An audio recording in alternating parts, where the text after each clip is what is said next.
Olá pessoal, boa noite, tudo bem com vocês? Tudo bom? Pessoal, vamos começar?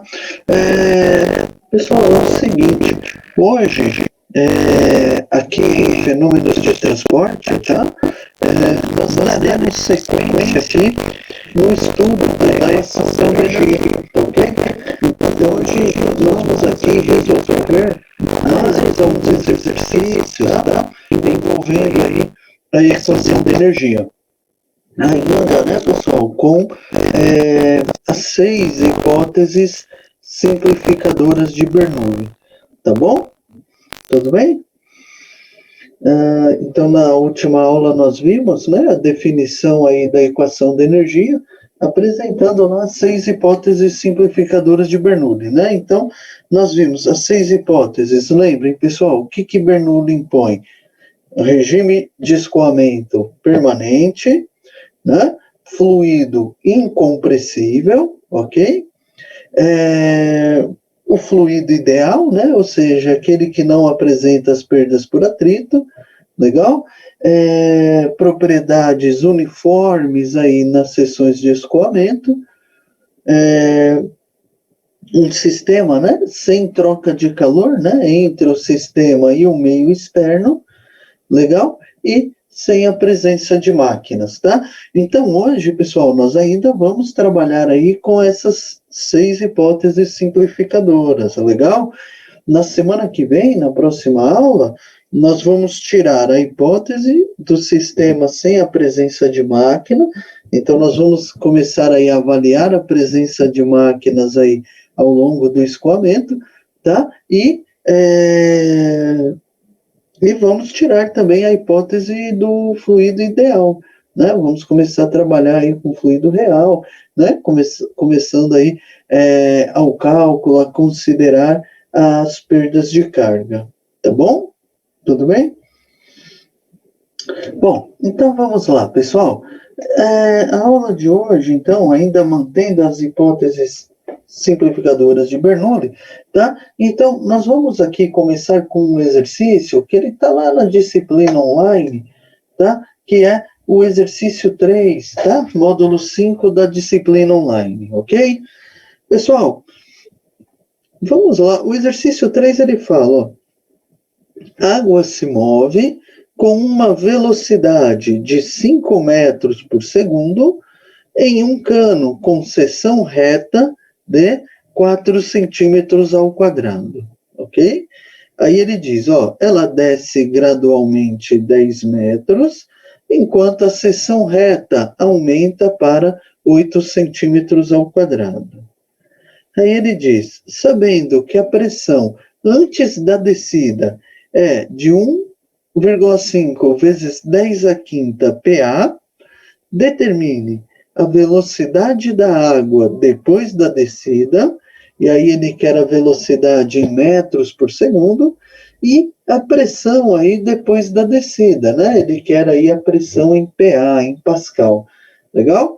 Aí são dados, né? Aceleração G, 10 metros por segundo ao quadrado, o peso específico da água, 10.000 newtons por metro cúbico, tá? E ele pede aqui, né, pessoal, para considerar aqui o fluido, né, num comportamento aqui, como sendo um fluido ideal. Tudo bem?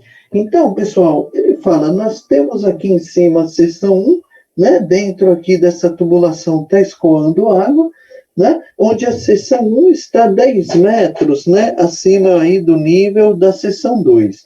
Então, ele diz, ó, que quando passa aqui pela seção 1, a água ela está aqui com uma velocidade de 5 metros por segundo e a área aqui, ó, da seção transversal aqui, a área 1, 4 centímetros ao quadrado, ok?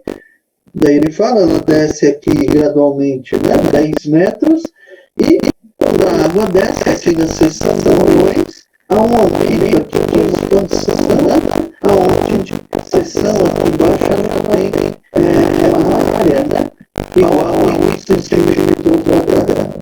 Ele fala, sabendo que a pressão antes da descida é de 1,5 vezes 10 à quinta PA, Ou seja, a pressão antes da descida é a pressão aqui na seção 1, ó, de 1,5 vezes 10 a quinta Pascal. Então, ele quer saber, ó, a velocidade da água na seção 2, a pressão da água na seção 2. Tudo bem? E considerando aqui o fluido ideal, né? Tá bom?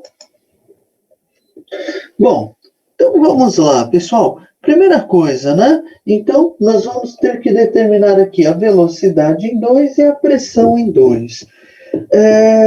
Pessoal, o que dá para fazer aqui, ó, para achar a pressão? Vamos começar pela velocidade, né? O que dá para fazer aqui, ó, com os dados que foram fornecidos para achar a velocidade na seção 2, hein, pessoal? Aqui nessa seção de baixo. O que nós podemos fazer aqui, hein, pessoal? Para achar essa velocidade aqui em 2, hein? Wesley. Wesley, não V1 igual a V2, tá, Wesley? Mas nós podemos usar aqui, até apareceu já no slide, a equação da continuidade, né, pessoal? Lembrem, Bernoulli, ele impõe a condição do fluido incompressível, né? Então, aqui, nesse instante inicial, aqui na equação da energia, nós estamos trabalhando lá com a hipótese do fluido incompressível, né?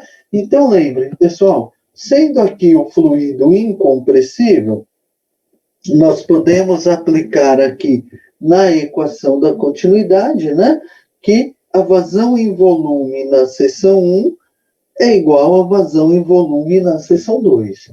Tudo bem? Lembrem, pessoal, aqui, nesse instante inicial aqui da aplicação da equação da energia, nós estamos lá com as 6 hipóteses simplificadoras de Bernoulli, onde uma das hipóteses, né, Bernoulli impõe a condição do fluido incompressível, né?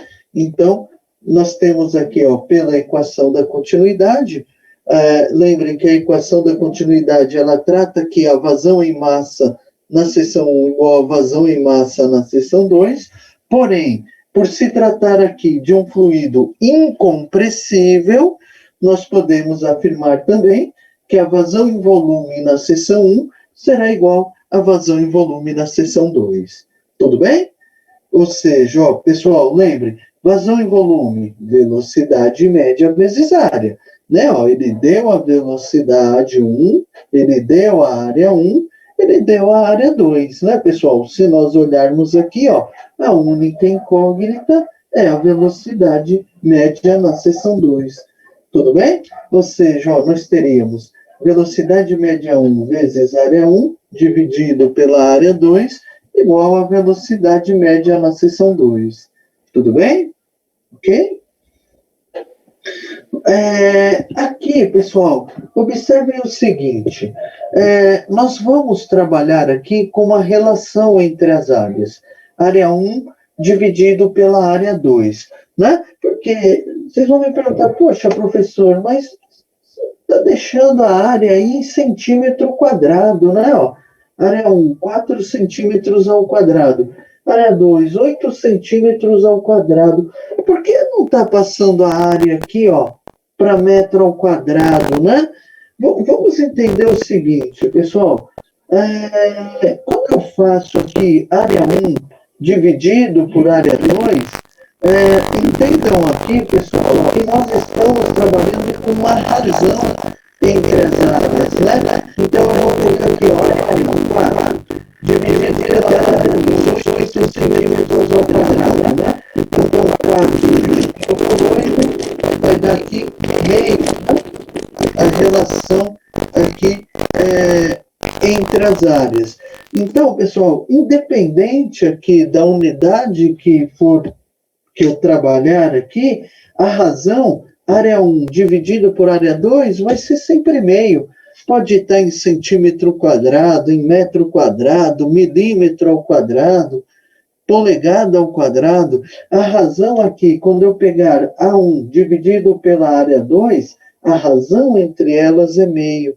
Então, pessoal, nesse caso, como nós vamos trabalhar com a razão entre as áreas, tá? Eu posso deixar aqui em centímetro quadrado, né? Que eu vou ter aqui, ó, centímetro ao quadrado dividido por centímetro ao quadrado, né? Acaba eliminando a unidade de área e ficando só a razão, né? Que seria 4/8, que é meio. Tudo bem, pessoal? Tá? Vou transformar para metro ao quadrado, tá? Eu faria aqui, ó, 4 vezes 10 a menos 4 dividido por 8 vezes 10 a menos 4. Quanto dá isso, pessoal? Dá meio, tá? Porque a razão, área 1 dividido por área 2 é sempre meio, né? Independente aí se tiver em metro quadrado, centímetro quadrado, milímetro ao quadrado. Tudo bem, pessoal? Tá legal? Ou seja, ó, pessoal, então nós teremos, ó, 5 vezes 4, 20, né? Dividido por 8, 2,5, né? Portanto, ó, a velocidade média do escoamento na seção 2 igual a 2,5 metros por segundo. Tudo bem, pessoal? Aqui? Tá ok? Tá? Então, nós temos aqui, ó, que a velocidade média do escoamento na seção 2, 2,5 metros por segundo. Tá? Juan, esses 3 pontos aqui, ó, é a simbologia de portanto, tá? Por seção 2 igual a 2,5 metros por segundo, ok? Por nada. Tudo bem? Tudo bem aqui, pessoal? No item A, para achar a velocidade média na seção 2? Tranquilo, né? Fizemos já bastante exercícios aí com a equação da continuidade, né? Bom, pessoal, agora o seguinte, ó. Precisamos achar a pressão na seção 2. O que dá para aplicar aqui, pessoal, para achar a pressão na seção 2? O que nós podemos fazer aí, hein, pessoal?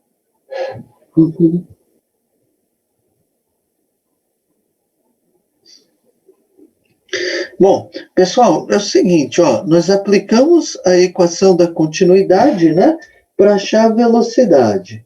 Agora, pela equação da energia, nós vamos fazer o quê? O balanço de energias, né? Então, pessoal, lembrem, pela equação da energia, tendo aqui, aplicando, né, as 6 hipóteses simplificadoras de Bernoulli, então o que nós podemos afirmar, pessoal? Que a carga total na seção 1, ela é igual à carga total na seção 2. Tudo bem, pessoal? Lembrem aqui, ó, o sentido do escoamento, né? A água está descendo. Então, nós temos, pelo balanço de energia, a carga total na seção de entrada do volume de controle, no caso a seção 1, tem que ser igual à carga total contida aí no fluido, né? Na seção de saída do volume de controle. Tá ok? Ou seja, pessoal, carga total 1 igual à carga total em 2. Tá? Agora, pessoal, tem um detalhe importante aqui. Tá? Quando nós vamos fazer o balanço de energia, é importante, tá, que a gente conheça a velocidade, a pressão e a altura, né, do escoamento, né, em cada seção de análise. Então, pessoal, quando eu olho aqui a carga total 1, nós temos V1 ao quadrado sobre 2G, né? Seria a carga cinética na seção 1. P1, pressão 1, dividido pelo peso específico do fluido. Seria aqui a carga total, a carga de pressão, né, na seção 1. Z1 é a cota Z da seção 1, a altura da seção 1. Né? Aí V2 ao quadrado, velocidade média do escoamento aqui na seção 2, né? P2, pressão na seção 2, Z2 é a altura, a cota Z da seção 2, tá? Pessoal, agora o seguinte, quando nós vamos aplicar a equação da energia, o primeiro passo é definir a posição para o chamado PHR. Estão olhando aqui no desenho, pessoal? Prestem atenção aqui no desenho, ó. Se vocês olharem, está aqui em vermelho uma sigla, uma abreviação, né? PHR. O que significa PHR, pessoal? É o chamado plano horizontal de referência, tá? Então, quando nós temos aqui o termo PHR, ele significa plano horizontal de referência, tá? Lembrem, pessoal, o que é o PHR? O PHR é o ponto aonde nós temos a energia potencial, né? No caso, potencial gravitacional, ela sendo igual a zero, ou seja, é o ponto aonde a cota Z será igual a zero, tá? Então, pessoal, lembrem que no balanço de energia, para definir a altura, né, para definir a cota Z, nós precisamos, num primeiro momento, no primeiro instante, definir a posição para o chamado plano horizontal de referência, tá? Pessoal, esse plano é arbitrário. Somos nós que escolhemos a posição. Poderia colocá-lo aqui em cima, ó, junto da seção 1? Poderia, sem nenhum problema, pessoal. Sem nenhum problema, tá? Poderia colocá-lo ali, tá? Agora, qual é o cuidado que nós devemos tomar na hora de definir a posição para o PHR, para o plano horizontal de referência? Pessoal, é o seguinte, uma vez definida a posição do plano horizontal de referência, você terá que mantê-lo naquele local até o final da sua análise. Tá? Eu estou no meio da análise aqui, pessoal, do balanço de energia. Eu falo, esse lugar aqui não ficou bom para pôr o PHR, não está me ajudando muito. Eu posso mudar? Posso. Só que aí é o seguinte, pessoal, você tem que voltar todos os cálculos que você já fez e refazê-los, tá? Porque aí você mudou a referência, você mudou o ponto zero. Tudo bem, pessoal? Agora, vai uma dica, pessoal, vai uma dica. Aonde que eu vou colocar esse PHR? Pessoal, vai como dica, tá? Posicionem o PHR sempre no ponto aonde vocês têm a referência para as cotas. É que aqui nesse exercício só tem uma cota, né? Só temos essa cota de 10 metros. Agora, aonde que essa cota está referenciada, pessoal? Ela está referenciada aqui, ó, nesse eixo de simetria, tá? Então, pessoal, procurem sempre colocar o PHR no ponto, na seção, aonde vocês têm a referência para achar aqui as linhas de cota. Tá? Porque, pessoal, vocês não precisam ficar calculando a cota Z. Olha, quando eu coloco o PHR aqui, ó, o plano. Lembrem, pessoal, que a cota Z, ela representa a distância vertical, tá? Ela representa a distância vertical da linha, da seção de análise até um plano horizontal de referência, tudo bem? Então, pessoal, quando eu olho aqui a seção 1, qual é a distância vertical da seção 1, que é essa aqui em cima, até o plano horizontal de referência, que eu coloquei aqui embaixo, ó? Qual é a distância vertical? É isso aí, Isabela, 10 metros, perfeito. Então, quando eu olho aqui, ó, quanto vai valer a cota Z1, pessoal? Olha aqui, 10 metros. E a cota Z2, quanto vai valer? Olha aqui, ó, a Z2 será igual a zero. Tá? Por quê? Pessoal, observe o seguinte, vai outro conceito importante aqui. Sempre que nós analisamos seções circulares, ou seja, quando nós fazemos análise aqui em tubos, tá? A referência, pessoal, será dada sempre no eixo de simetria, tá? Por que a referência será tomada no eixo de simetria dessa seção circular, pessoal? Entendam o seguinte, quando nós olhamos aqui o comportamento do vetor velocidade, imaginando aqui no tubo, pessoal, em qual região aqui nós temos o valor máximo para a velocidade de escoamento? quando eu olho aqui a seção 2, pessoal, aonde nós temos o valor máximo para velocidade de escoamento nessa seção? É aqui na parede do tubo ou é aqui, ó, junto ao eixo de simetria, pessoal? Aonde nós vamos encontrar aqui o valor máximo para o vetor velocidade? É isso aí, Harrison, junto ao eixo de simetria, perfeito. Então, pessoal, observem que nos tubos, o ponto crítico para se analisar é no eixo de simetria, é onde nós encontramos o valor máximo para a velocidade do escoamento naquela seção. Então, pessoal, por convenção, tá? Quando nós trabalhamos aqui e vamos aplicar o balanço de energia, e aí nós vamos fazer a análise do escoamento em tubos, a nossa referência será sempre no eixo de simetria. Tá? Porque é no eixo de simetria que nós encontramos o ponto crítico para essa seção de escoamento, quando se fala em seções circulares. Tá bom, pessoal? Tá ok? Então, por isso, vocês observam, aonde que ele referencia a cota? É no eixo de simetria, tá? Tanto aqui da seção 2 quanto na seção 1. Tudo bem?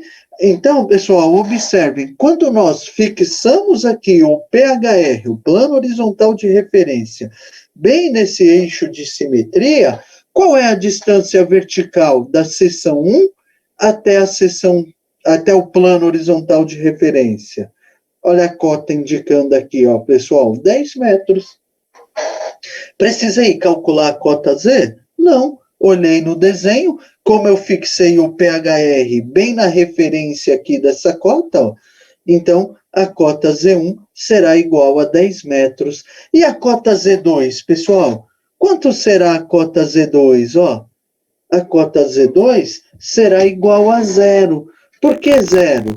Lembrem, pessoal, que a cota Z, ela representa a distância vertical, ok? Não é inclinado, não é horizontal, pessoal, é distância vertical da seção de análise até o plano horizontal de referência. Pessoal, se eu fixar o plano horizontal de referência em o eixo de simetria da seção 2, então qual é a distância vertical da seção 2 para o PHR? Tem distância vertical? Não tem, né? A cota Z2 será igual a zero, fixando o PHR ali. A cota Z1, 10 metros. Por quê? Porque ela está distante verticalmente 10 metros do plano horizontal de referência. Tudo bem, pessoal? Tranquilo? Tá? Observem, pessoal, que esses primeiros exercícios são bem conceituais, tá? Tudo bem? Vamos, fixem bem esses conceitos para depois, quando entrar aí presença de máquina, perda de carga, tá? Esses conceitos têm que estar bem fixados, hein? Tudo bem?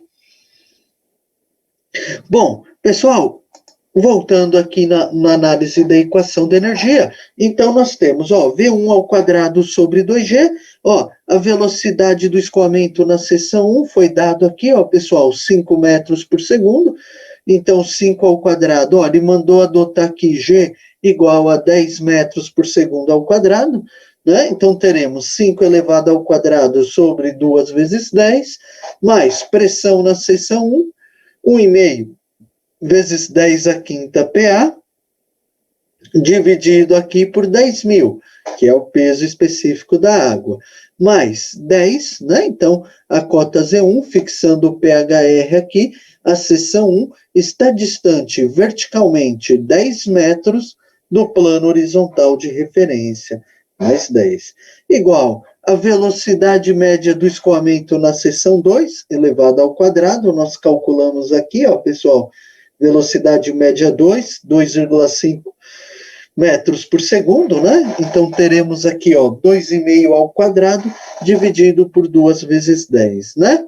Mais pressão na seção 2 é o que nós queremos, sobre 10.000. Isso, né? Como fixamos o PHR aqui, a distância vertical da seção 2 até o PHR, aí é zero, né? Ela não tem. Tudo bem? Legal? Então, teremos, ó, pessoal, 5 ao quadrado, 25, 2 vezes 10, 20, né? 25 sobre 20. Aqui, pessoal, ó, 1,5 vezes 10 à quinta dividido por 10.000, dá 15, né? Mais 10. 2,5 ao quadrado, 6,25, dividido por 20. Mais P2 sobre 10.000. Tá bom? Ou seja, ó, 25 dividido por 20, né? 1,25, mais 15 mais 10, igual a 0,31, né? Que seria 6,25 dividido por 20, mais P2 sobre 10.000. Tudo bem? Ou seja, pessoal, nós teremos aqui, ó, 25,94 igual a P2 sobre 10.000. Portanto, pessoal, nós teremos aqui, ó, 25,94 vezes 10.000, pressão na seção 2, ó, 259.400 PA, ou, se quiser usar a base 10, pessoal, olha aí, ó, a pressão na seção 2, 2,59 vezes 10 à quinta Pascal. Tudo bem? Então, portanto, pessoal, a velocidade média do escoamento na seção 2 é igual a 2,5 metros por segundo e a pressão na seção 2, 2,59 vezes 10 à quinta PA. Tudo bem? Tudo bem aqui, pessoal? Dúvida? Olá, pessoal. Esses exercícios para ir os primeiros aqui, pessoal, são carregados aqui nos conceitos, hein, pessoal? Vamos lá. Dúvida? Uhum.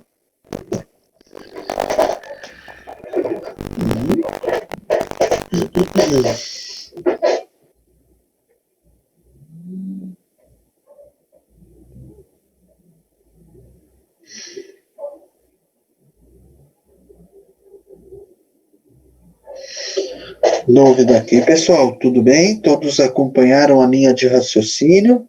Legal? Pessoal, entenderam bem aqui a definição do PHR, a cota Z, como que nós definimos os valores da cota Z? Tudo bem? Legal?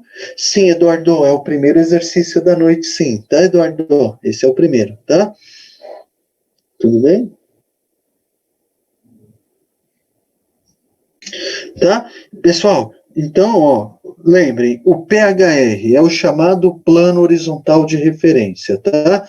Lembrem o seguinte, pessoal, para você definir um valor da cota Z, você precisa de um ponto de referência, você precisa de um referencial, tá bom? Então, lembrem, pessoal, aonde que eu defino esse referencial? Ele já vem definido do exercício? Em alguns exercícios, sim, pessoal. Vocês viram na aula passada, nós fizemos lá, acho que foram 2 exercícios. Um não precisou do PHR, porque nós trabalhamos com a diferença de altura direto. Mas o segundo exercício, pessoal, ele já trazia definido para nós a posição do PHR. Lembra o seguinte, pessoal, o plano horizontal de referência ele é arbitrário. Para que ele serve, pessoal? O plano horizontal de referência é o ponto aonde a cota Z ela é igual a zero. Tá? Por quê? Lembrem, pessoal, que na energia potencial gravitacional nós precisamos definir um ponto de referência, ou seja, um ponto onde ela seja igual a zero. Por quê? Se eu não defino esse ponto, a energia potencial gravitacional vai tender ao infinito. Tá? Então, ela precisa sempre de um referencial. Tá? Assim como, pessoal, a energia potencial elástica precisa, a potencial elétrica precisa. Tá? Você, quando trabalha com energia potencial, tá? Você precisa de um ponto de referência onde ela seja igual a zero, porque senão ela tende ao infinito. Tá? Então, a posição do plano horizontal de referência ela é arbitrária. Somos nós que escolhemos, tá? Agora, qual é a dica? Escolha a posição do plano horizontal de referência na seção aonde você tem a referência das cotas. Por quê? Para facilitar a sua análise, só para isso. Igual vocês viram, ó, a referência dessa cota de 10 metros, ela está aqui, ó, junto a esse eixo de simetria. Então, quando eu fixei o plano horizontal de referência aqui, nesse local, o que aconteceu? Ficou fácil aqui visualizar a distância vertical da seção 1 até o plano de referência. Ficou fácil visualizar o valor da cota Z2. Tudo bem? Agora, qual é o cuidado, pessoal? Uma vez que você definiu o PHR, a posição do plano horizontal de referência, você deverá mantê-lo ali até o final.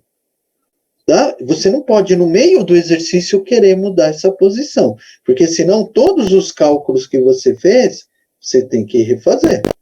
Tudo bem? Tá? Então, lembre, o que é o PHR? O PHR é a posição onde nós temos a referência para a energia potencial gravitacional. Ou seja, é o ponto onde a cota Z será igual a zero. Tudo bem? Legal? Tudo bem, Lucas? Sim, legal, Lucas. O Maurício me pergunta, ó, se eu escolher outro ponto, o resultado será o mesmo? Sim, Maurício, será o mesmo.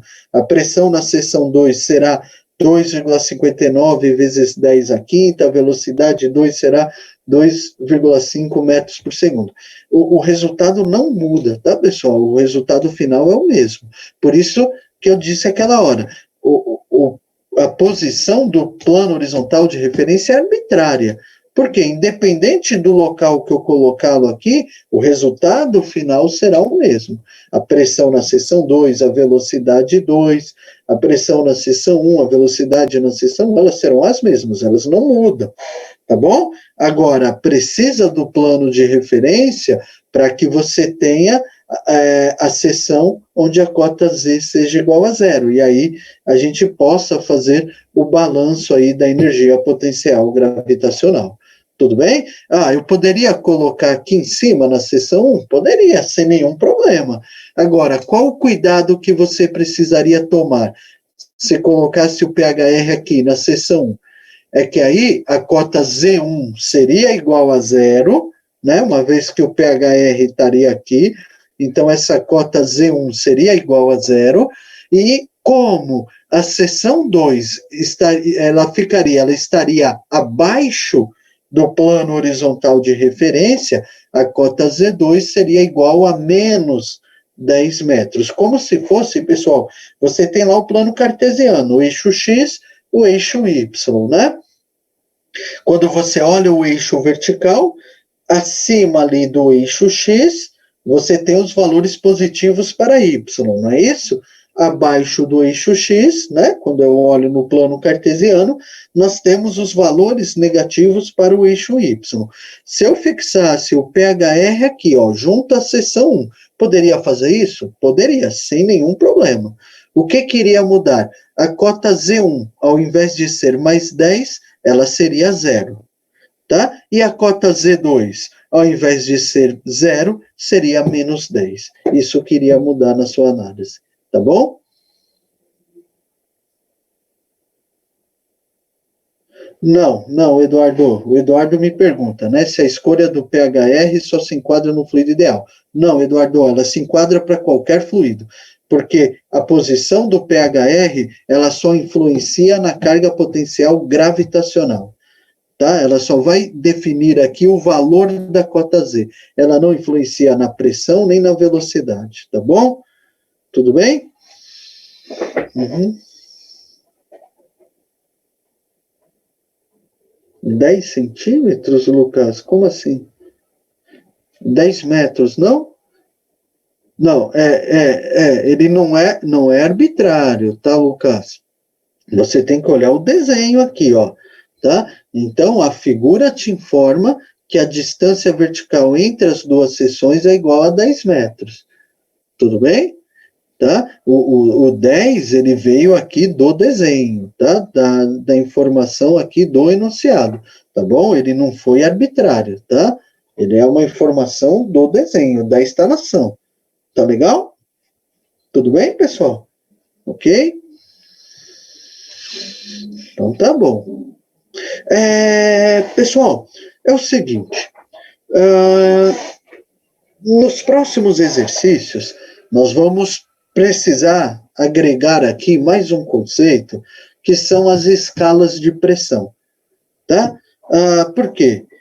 Ocorre o seguinte, nesse exercício, nos exercícios da aula passada, nós trabalhamos sempre com conduto fechado, né? Onde nós trabalhamos com a pressão interna desses condutos.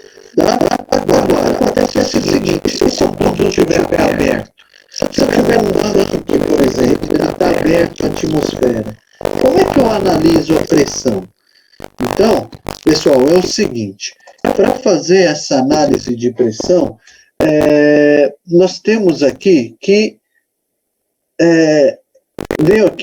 introduzir aqui um novo conceito, que são as escalas de pressão, tá? Entendam o seguinte, pessoal, escalas de pressão, e aí, pessoal, não confundam escala de pressão com unidade de pressão, tá? É comum, eu vou perguntar, olha, pessoal, qual escala vocês estão trabalhando? Aí me fala, Pascal, ou ATM, ou bar. Não, pessoal, essas informações não são de escalas de pressão, elas são unidades de pressão. Quando se fala em escalas de pressão, pessoal, nós temos duas. A escala absoluta,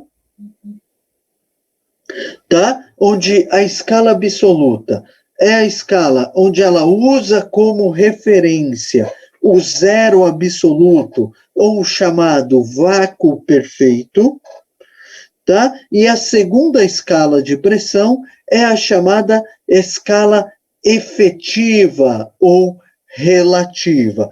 Qual que é a diferença, pessoal? É que na escala de pressão efetiva ou escala relativa, o zero não é o zero absoluto. O zero é a pressão atmosférica local.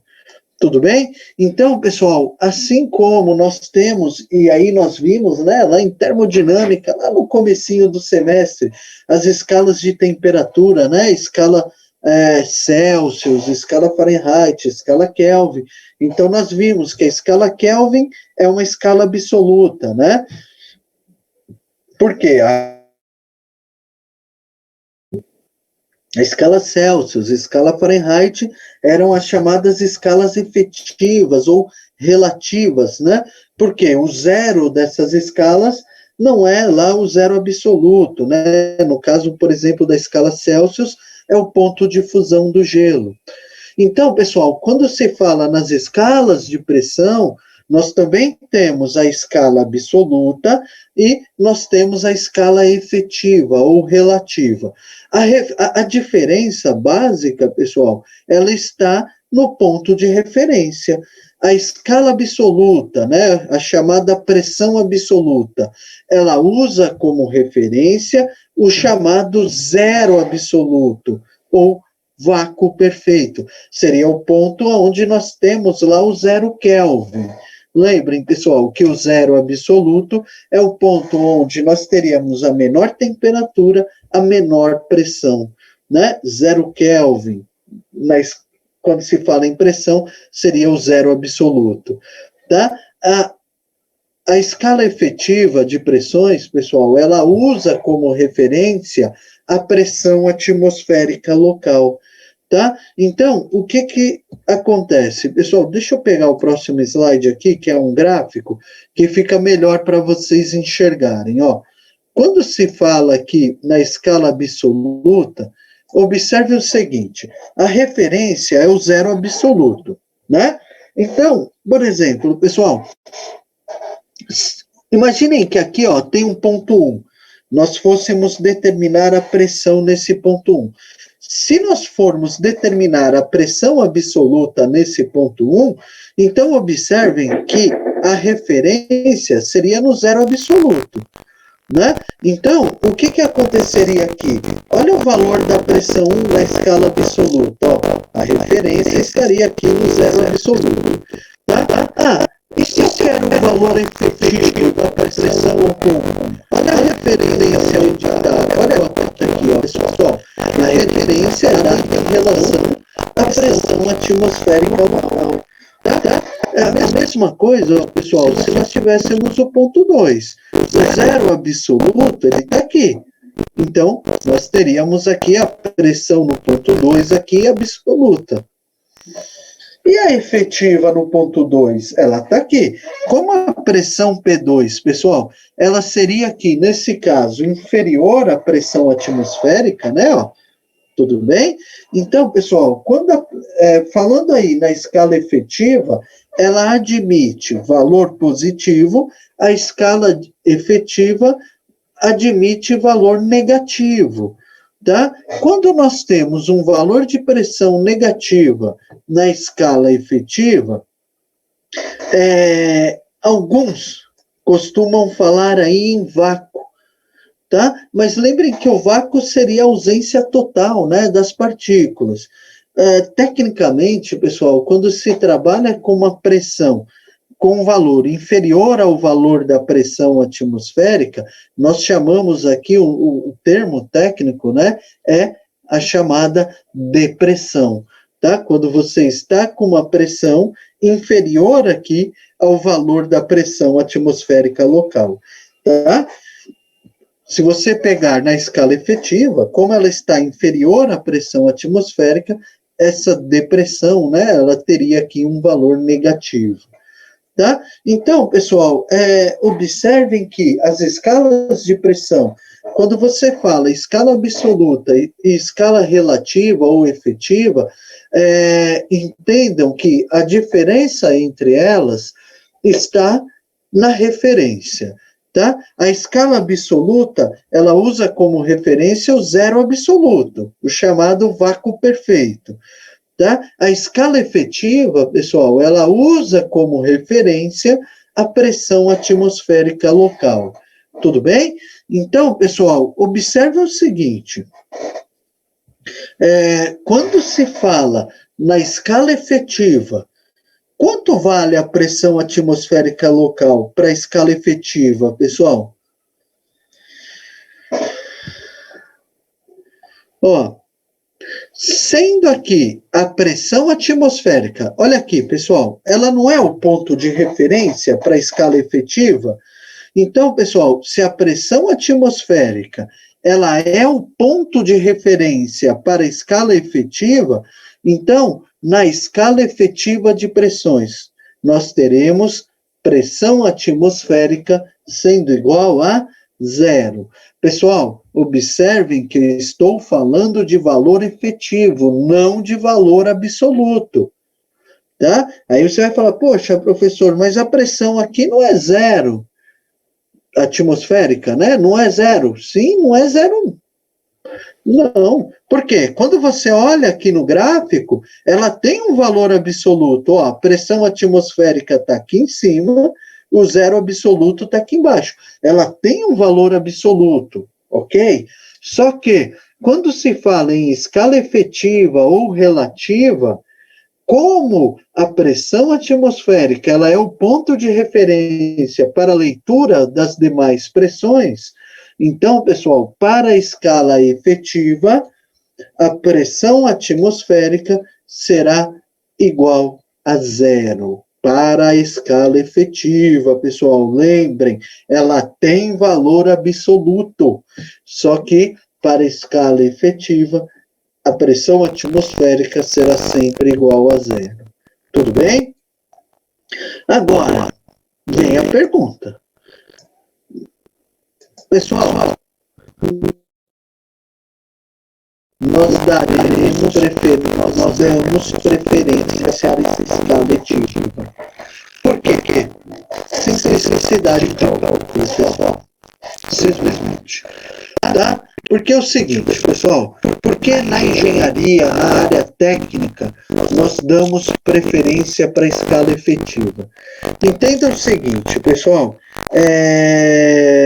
os manômetros, que são os medidores de pressão, os manômetros, eles trabalham sempre com diferença de pressão. O manômetro, pessoal, quando ele indica um valor de pressão ali, quando ele indica ali um valor de pressão, tá? Na verdade, o manômetro ele não está medindo a pressão diretamente dentro ali do seu conduto, tá? O manômetro, na verdade, ele mede uma diferença de pressão, tá? Então, ele mede a diferença entre a pressão interna, a pressão que está do lado interno ao conduto, seria a pressão do fluido, e a pressão que está atuando do lado externo ao manômetro. Agora, pessoal, na maioria dos casos, qual é a pressão que está atuando do lado externo ao manômetro? Um exemplo bem simples, né? Quando você vai calibrar o pneu ali do carro, lá no posto de gasolina, né? Você tem um manômetro ali que está te indicando qual é a pressão ali no pneu, né? Que você está regulando. Pessoal, se você olhar ali naquele manômetro, naquele medidor de pressão, qual é a pressão que está atuando do lado externo aquele aparelho? Qual seria, pessoal? É a pressão atmosférica. Agora, quando você trabalha com escala efetiva, quanto vale a pressão atmosférica para a escala efetiva, pessoal? Se ela é o ponto de referência, para a escala efetiva, PATM é zero. Ou seja, acaba se admitindo como sendo a pressão interna ali no pneu, como sendo aquela indicada no manômetro. E isso facilita a nossa análise, que você não precisa ficar fazendo cálculo. A leitura está lá no aparelho. Tá? Então, pessoal, nós, da engenharia, da área técnica, nós damos prioridade para a escala efetiva, por simplicidade de cálculo. Só por isso, pessoal. Agora, os físicos, esses não. Esses dão prioridade para a escala absoluta. Quinta-feira nós temos aula de termodinâmica. Eu vou definir para vocês a equação de Clapeyron, que é a equação que rege o comportamento aí dos gases perfeitos. Ali é tudo valor absoluto, pessoal. Pressão e temperatura. As leis físicas são construídas utilizando escalas absolutas. Por quê, pessoal? A escala absoluta ela não depende do local aonde você está aplicando, porque a referência é sempre o zero absoluto. A escala efetiva, ela varia. Dependendo do local, o que acontece com a pressão atmosférica, pessoal? Ela varia, né? Conforme eu aumento a altitude, o que vai acontecendo com a pressão atmosférica? Ela vem diminuindo. Então, pessoal, por isso que os físicos, eles dão prioridade para a escala absoluta, porque o referencial é sempre o mesmo, é o zero absoluto. Agora, nós da engenharia, não. Nós podemos trabalhar aí com esse ponto de referência variando. Tá? Porque o aparelho, o manômetro, vai nos informar sempre a diferença, pressão interna menos a externa. Acabou. Tudo bem? Tá? Se a pressão externa inicia, né? A pressão atmosférica. Agora, lembra que o manômetro está te dando uma diferença de pressão. Então, independente, pessoal, se você está na escala absoluta ou se você está na escala efetiva, a diferença de pressão é a mesma. Tá? Vamos supor, a diferença entre a pressão interna e a pressão externa é de 30 bar. Então, independente se você está em escala efetiva ou absoluta, a diferença de pressão é a mesma, é 30 bar. Tá? Isso é que nos habilita a trabalhar com escala efetiva, porque independente, pessoal, do local que você tiver, se você usar escala efetiva ou usar escala absoluta, o que nos interessa no balanço de energia não é P1 menos P2, pressão interna menos externa? Então, o que vale é a diferença de pressão.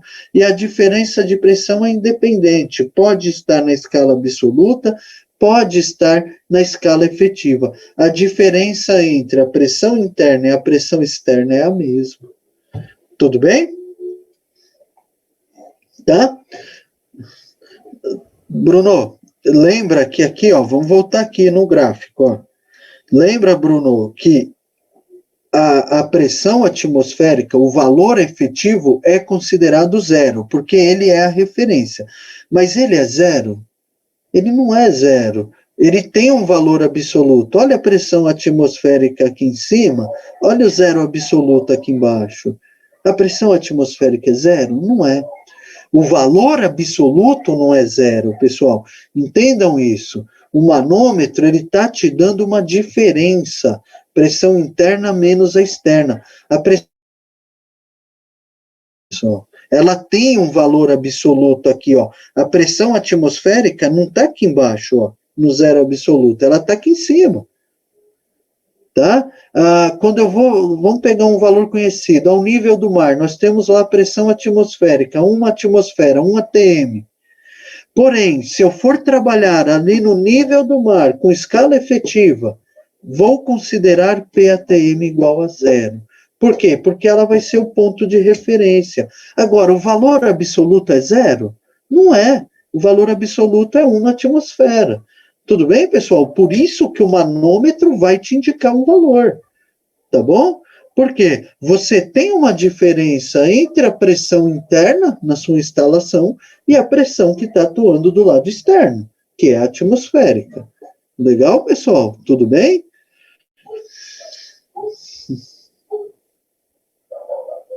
Legal? Uhum.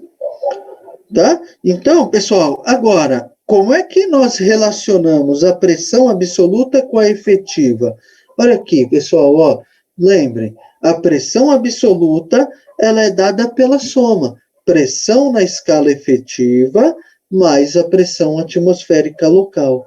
Tudo bem, pessoal? Então, essa é a relação entre elas, ó. A pressão na escala absoluta, ela pode ser dada pela soma, ó. Pressão na escala efetiva mais a pressão atmosférica local. Tudo bem?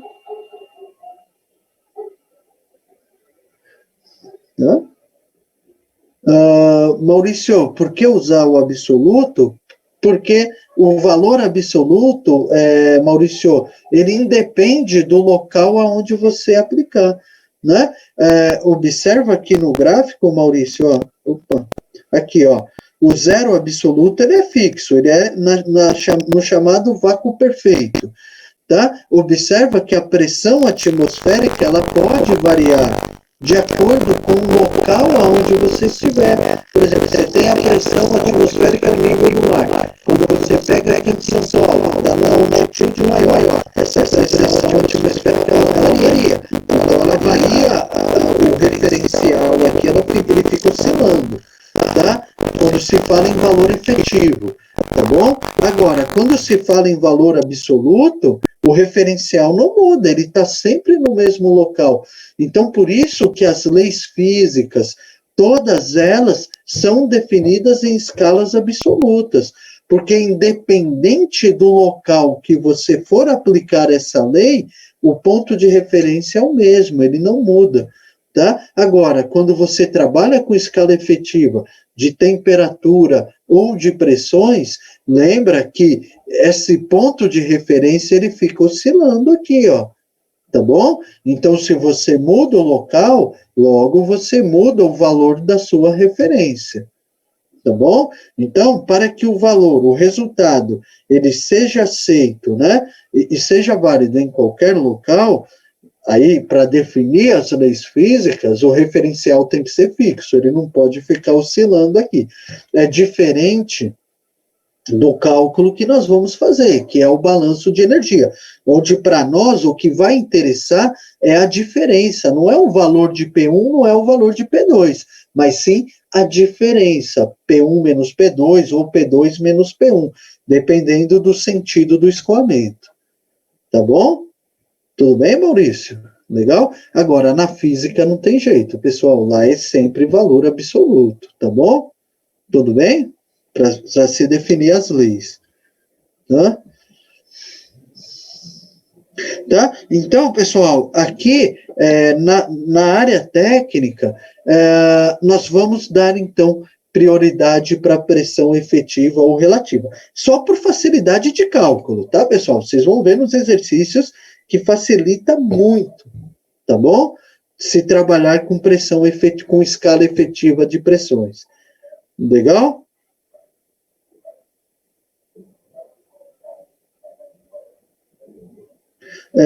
Sueli, sim, a diferença entre o valor absoluto e o valor efetivo, tá? Ele nos retorna o valor da pressão atmosférica local, tá bom? Se eu fizer aqui, ó, pressão absoluta menos efetiva, o resultado é a pressão atmosférica local, tá bom?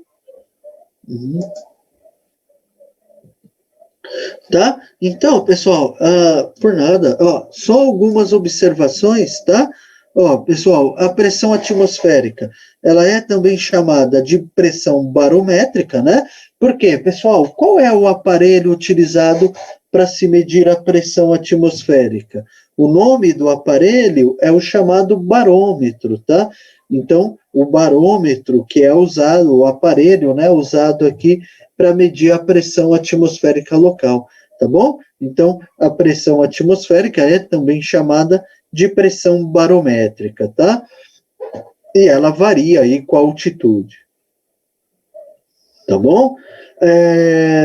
Pessoal, como eu acabei de comentar com vocês, né, nos problemas que envolvem a lei de estado de gases, né, aí é imprescindível o uso da escala absoluta, tá bom? Tudo bem? É o que nós vamos fazer quinta-feira, tá, pessoal? Nós vamos ver aqui essa lei de estado de gases, tá? No primeiro princípio da termodinâmica. Lá nós vamos trabalhar com pressão absoluta e temperatura na escala absoluta, tá? Tá? Aqui, pessoal, essa observação é importante, ó. Em problemas envolvendo líquidos, o uso da escala efetiva é mais a pressão atmosférica em geral, ela vai aparecer nos dois membros, né? Podendo ser cancelada, tá? Pessoal, aqui nessa última observação, tá? É mais uma condição, tá? Que diz assim, ó, sempre que for utilizada a escala absoluta de pressões, após a unidade de pressão, será indicada a abreviação ABS, enquanto que ao ser usada a escala efetiva, nada será indicado. Ou seja, pessoal, olha o exemplo. Eu indiquei aqui, ó, 100 kPa na escala absoluta. Então, observem que 100 kPa, se eu quero indicar que é um valor absoluto, após a unidade de medida, acrescenta-se aqui a sigla ABS, tá? Para indicar que esse valor foi informado na escala absoluta, tá bom? Agora, quando você vai indicar o valor de pressão na escala efetiva, não se coloca aqui a sigla ABS, tá? Então, pessoal, quando nós indicamos um valor de pressão, calculei a pressão aqui na seção 1, deu aqui 10 bar. Pessoal, se eu coloco simplesmente 10 bar, subentende-se que esse valor é efetivo, tá bom? Agora, se eu coloco lá 10 bar e após a unidade de pressão bar, eu coloco a sigla ABS, eu estou informando que esse valor de pressão está na escala absoluta de pressões. Tá bom, pessoal? Então, tem uma convenção aqui, tá? Diferentemente, tá, pessoal, do que nós estudamos em escalas de temperatura, tá? Nas escalas de temperatura, a própria unidade de medida já te fala se o valor é efetivo ou é absoluto. Então, quando você olha lá, a unidade de temperatura Kelvin. Kelvin é indica, né, a escala Kelvin, né, é uma escala absoluta de temperaturas. Agora eu falo, eu estou com a temperatura 20 graus Celsius. Escala Celsius é escala efetiva. Ou eu estou aqui 50 graus Fahrenheit. Fahrenheit é escala efetiva. Pessoal, nas pressões, a unidade ela não define a escala, tá? Igual vocês estão vendo aqui no exemplo, ó, quilopascal pode ser usado para indicar valor absoluto, pode ser usado para indicar o valor efetivo, tá bom? Então, se eu quero informar aqui para o leitor que eu estou informando que esse valor de pressão está na escala absoluta, por convenção, eu devo, após a unidade de medida, a sigla ABS, tá? Para indicar que esse valor é absoluto. Tudo bem?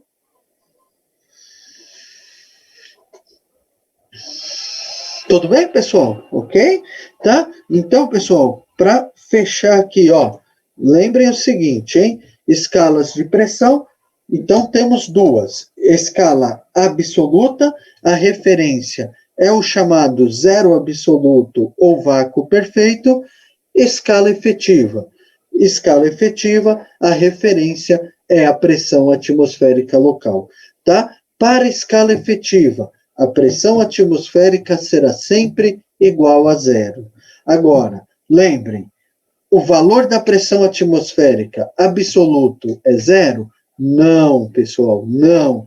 Nós estamos submetidos a uma pressão atmosférica local. Ela tem um valor absoluto, tá? Porém, na escala efetiva, como a pressão atmosférica é o ponto de referência, para a escala efetiva, PATM será sempre igual a zero. Tudo bem, pessoal? Está claro isso? Tá bom? Pessoal, isso vai ser fundamental aí na análise dos nossos próximos exercícios, hein? Quando nós trabalharmos com os tanques abertos. Tá? Tudo bem?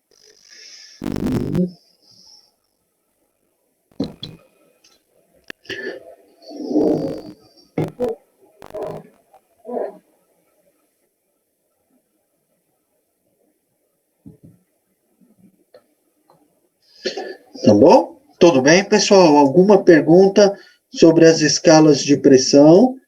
Tudo bem, pessoal? Ficou clara aqui a diferença entre a escala absoluta e a escala efetiva? Tudo bem, pessoal? Tá claro? Então tá bom, pessoal. Pessoal, é o seguinte, ó. Nós temos aqui o exercício 3, que é lá do módulo 5, né, da disciplina online. Pessoal, esse exercício 3, ele diz assim, ó.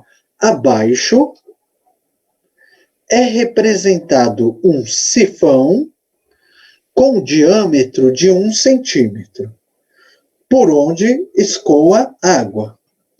Conhecendo-se aí os valores Z1 igual a 60 centímetros, Z2 igual a 25 centímetros, Z3, ó, pessoal, aqui ó, a cota Z3, 90 centímetros, e Z4 igual a 35 centímetros, determine a velocidade da água na saída do sifão, aí ele quer em metros por segundo, e a sua vazão em metros cúbicos por segundo. Tudo bem? Tá? Então, pessoal, é o seguinte, ele fala, nós temos aqui um sifão, aqui doando água, né? E ele forneceu aqui, pessoal, os valores, né, dessas cotas Z. Tá? Então, ele quer saber a velocidade da água aqui na saída e a vazão, né, com que a água está saindo aqui desse sifão. Pessoal, esse exercício, ele traz aqui um outro conceito importante, pessoal, que é o seguinte, ó. Deixa eu colocar aqui para vocês. Ele traz aqui no enunciado uma observação onde ele fala assim, ó, considerar o reservatório de grandes dimensões. Puxa vida, o que é isso, pessoal? Reservatório de grandes dimensões. Pessoal, entendam o seguinte, ó. Quando se fala em um reservatório de grandes dimensões, entendam assim. Um reservatório de grandes dimensões, tá? Ele é um reservatório onde a seção transversal do reservatório ela é muito superior à área, né, da seção transversal do reservatório, ela é muito superior à área da seção transversal do conduto de saída. Tá? Então, pessoal, quando falamos aqui em reservatório de grandes dimensões, entendam, pessoal, que um reservatório ele é considerado de grandes dimensões quando a área da seção transversal do reservatório ela é muito superior à área da seção transversal do conduto de saída desse reservatório. Tá bom?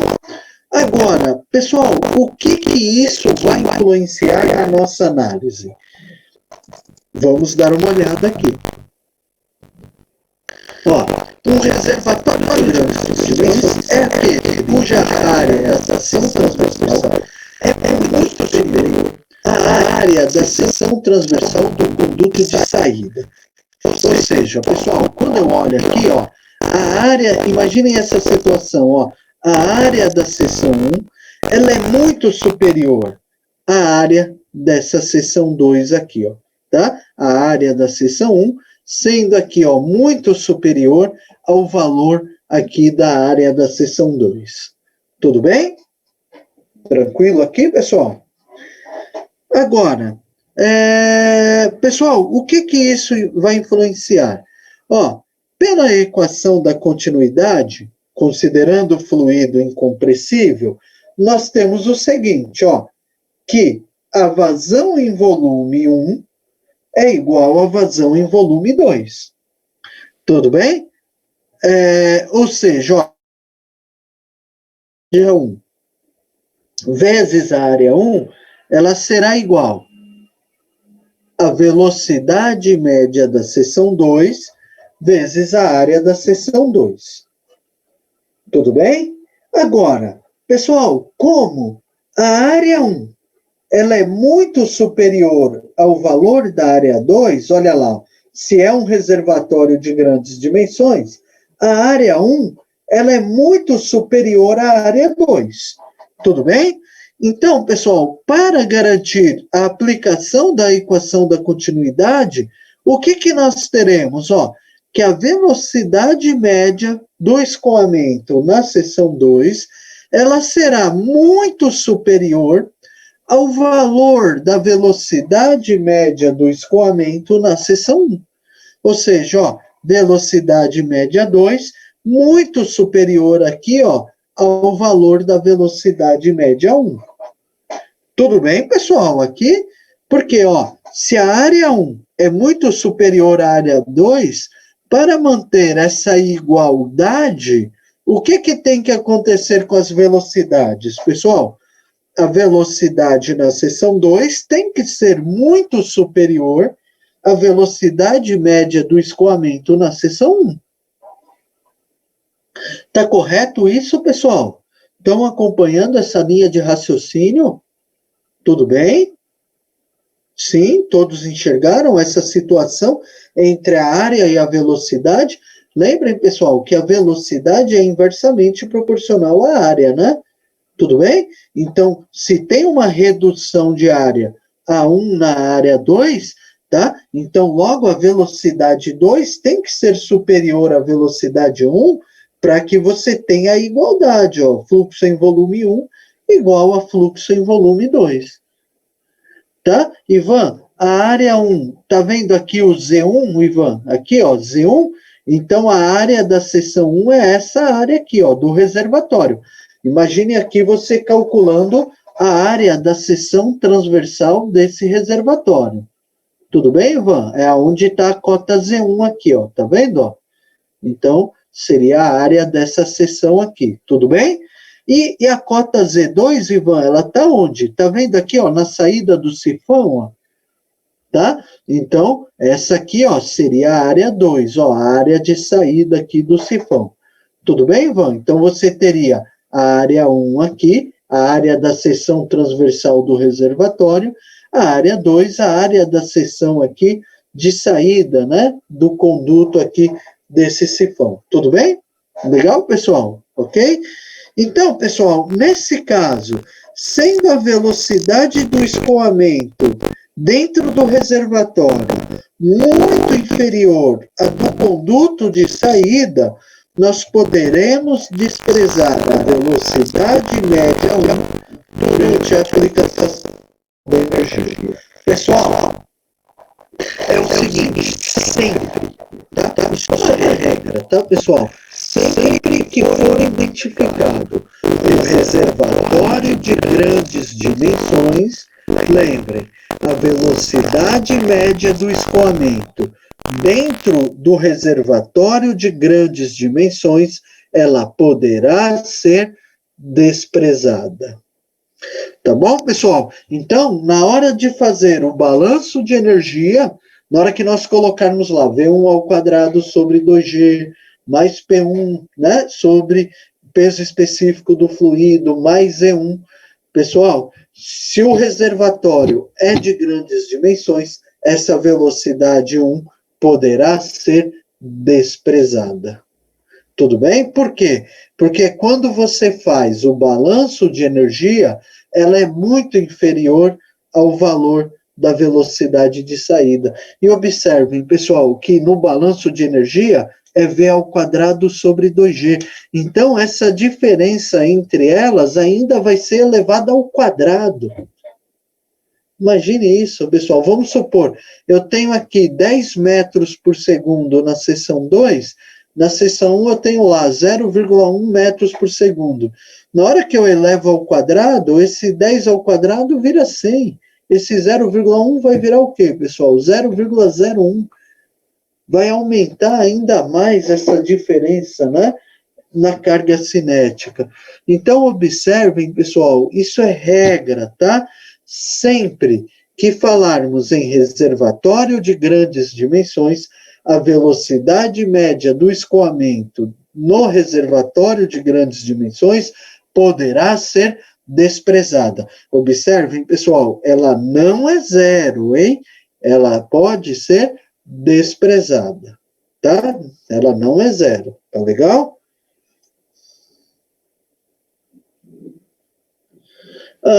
O Ivan me pergunta, né? Tem algum caso que poderíamos desprezar a área 2? Não, Ivan, nesses casos não, porque você precisa da área 2 para calcular o V2, tá bom, Ivan? Por isso que nós não desprezamos a área 2, tá?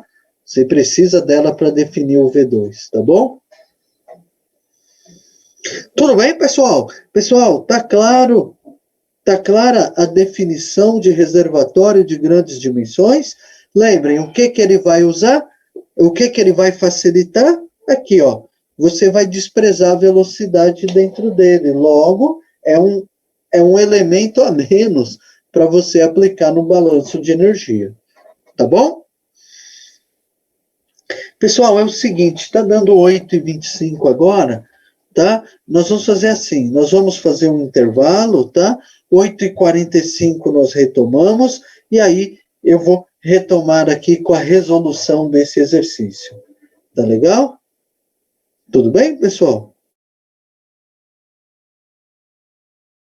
Tá? E 8h45 nós retomamos, ok?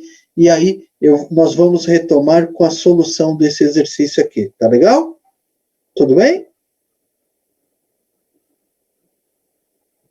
Juan, engenharia de automação, Juan.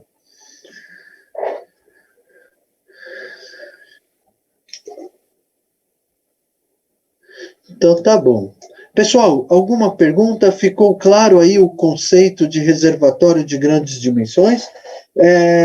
Pessoal, gravem bem esses conceitos, reservatório de grandes dimensões,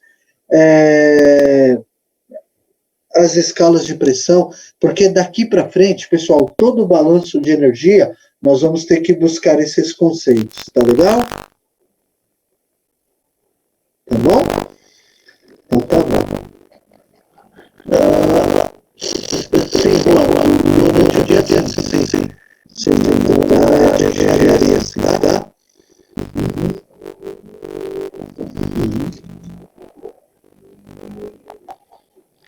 Então tá bom. Pessoal, então, assim, eu só vou finalizar essa aula agora, tá?